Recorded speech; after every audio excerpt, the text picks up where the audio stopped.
Hi friends, it is almost Valentine's Day. So today we are going to make a recipe with chocolate. We are going to make homemade crunch bars. To make homemade crunch bars, you just need 16 ounces of milk chocolate. We are going to measure out 2 cups of Rice Krispie cereal. You need a bowl that can go in the microwave, a spoon, and you need an 8 by 8 inch pan and a piece of parchment paper to line it. So, the first thing we're gonna do to make these bars is melt the milk chocolate. I am gonna put it in this microwave safe bowl. I'm gonna microwave it for about 15 seconds. Then I will stir it, microwave it for another 15 seconds, stir it, and keep doing that until my chocolate is all melted. All right, so my chocolate is all melted, and I am going to now add the cereal. And we need 2 cups. We're going to measure 1 and 2.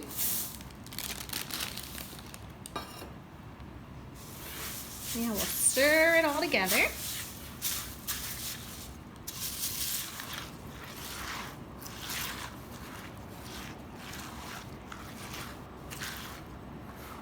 Right, so next we are taking the 8-inch square pan with parchment paper, and I am going to dump my chocolate and cereal mixture into the pan.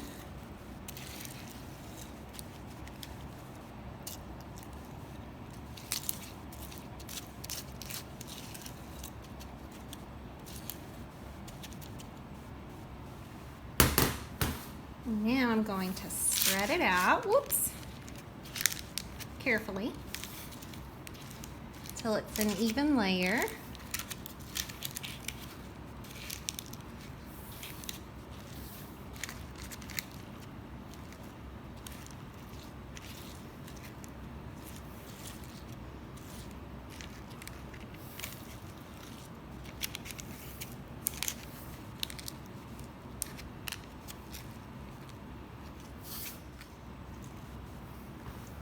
Now, I am going to put this in the refrigerator for about 30 minutes, and then we should be able to take it out and cut it into bars. All right, I have had my chocolate and Rice Krispie mixture in the fridge for about 30 minutes, and now I'm going to use the parchment paper to lift it right out, and now I'm going to cut it into bars. So you're going to need an adult to use a nice sharp knife to cut this for you. And you can do it into as little or big pieces as you want. And I think this is a great treat to share for Valentine's Day.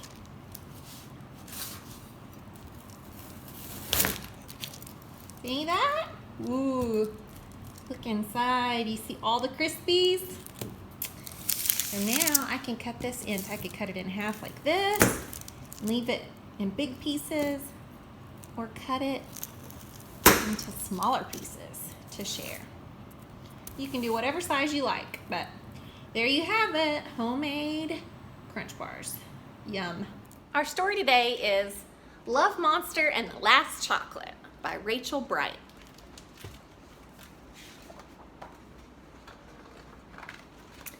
This monster, hello love monster, was just getting back from his vacation. And although it was a little bit exciting to be home, he was sad to leave his adventures behind him.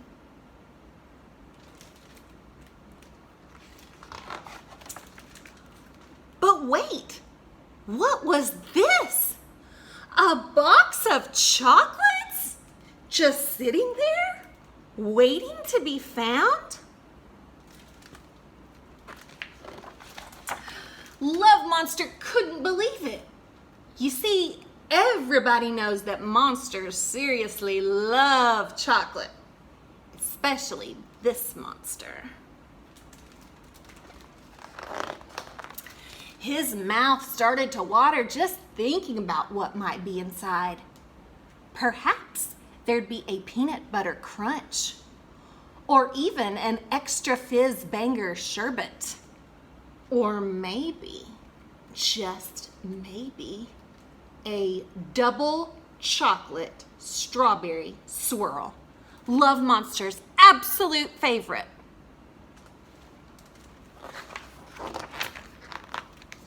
But then he had a thought that he just couldn't unthink. He should probably share the chocolates with his friends. But what if there weren't enough? Or what if someone took the one he wanted the most? Or worst of all,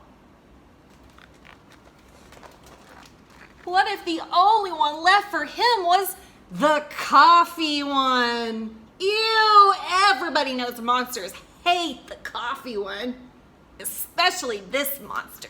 Yuck. Well, I'm sorry to tell you, but after thinking all of these thoughts, Love Monster decided it would be safer and kinder and better for everyone if he kept the chocolates just for himself.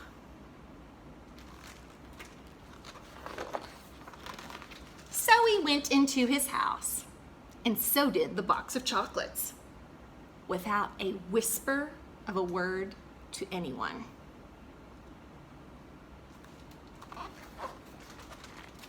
Love Monster couldn't wait. Oh, how his mouth watered. But just as he went to lift the lid, he had a sort of queasy, squeezy feeling in his heart. It was the feeling a monster gets when he knows he is about to do something he shouldn't. And before you could say, "Pass me the truffle surprise," he burst out of his house and ran as fast as his toes would carry him to find his friends. And when he did, in a very out of breath and a bit shouty voice, he said, "I got back from my vacation and I found some chocolates and I was going to keep them all to myself, but then I realized I wanted to share them with you and I don't even want a single one." Well, maybe one. And do you know what his friends said? "Silly monster, just open the box." Inside it said, "To Love Monster, we missed you so much. We saved you our last chocolate, your favorite, because you're our favorite monster." There it is. Oh, you see, sometimes it's when you stop to think of others that you start to find out just how much they think of you. And the sign says, "Welcome home." The end. Isn't that a nice story about sharing? I have another really cute book that I just have to recommend for Valentine's Day or anytime. It is a Secret Life of Squirrels book, and it is a love story. These are by Nancy Rose, and they have the best illustrations featuring real squirrels. Look, there's squirrels in the library. Isn't that cute? I love it. You've got to check this one out. And then for our nonfiction selection, in case you want to learn more about glorious chocolate, I'm recommending Beginning to End Cocoa Bean to Chocolate by Julie Murray. And this, of course, tells you all about how chocolate actually comes from beans, in case you didn't know, a special type. And they go through a whole process until they get turned into something that you actually want to eat, and that's yummy chocolate that we all love, especially at Valentine's Day. All right, that's all the time I have, so I will see you next time.